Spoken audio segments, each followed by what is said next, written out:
How do we integrate with Salesforce? Most of the time, what's cool about Salesforce too is that there's such a large company. I think the stat is something like 95% of Fortune 500 companies use it. So think of like Spotify, think about Walmart, think about Amazon, think about all those kind of companies. I think even like American Express uses it. So it's just all these massive, massive companies as well as smaller businesses, mid-sized businesses. They all use Salesforce. The difference between the second competitor, which is like HubSpot, to Salesforce is a massive difference. So it just makes it nice to use Salesforce because there's a lot more support for it. There's a lot more customization. There's a lot more money that they can put into it to make it better. So that's kind of why we often push people to go that way.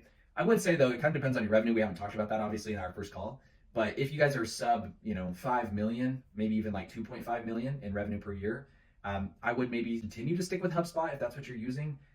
Salesforce seems to take off right when you hit around like 5 to 10 million in my experience, because at that point you have more people in your business. You're probably more towards like 50 to 100 employees at that point. You have more like things you have to manage when it comes to staying compliant and audits. You have more automations that you're probably going to want or need because now it's just a bigger business with bigger people taking care of stuff and wanting to see different metrics. So you're just doing different stuff by the time you get to 5, 10 million versus when you're below that. So you can kind of continue to get away with something that's a little more simple to use and it not worry too much. So that's all of to do with like the systems. How we would integrate with them, where I was going with that is Salesforce being such a large company is there's these things in there, kind of like an app store on your phone, but they have another one, called App Exchange.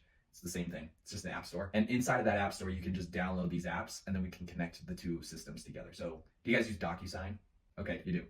All right, so DocuSign is like a really common one, right? So you need to send contracts out, have people sign it with DocuSign. So if we want to connect DocuSign and Salesforce so that when they sign it, the signed copy comes back into your Salesforce and connects it to the opportunity. So that way in the future, if you ever need to pull a contract, it's already connected to the opportunity that you guys sold.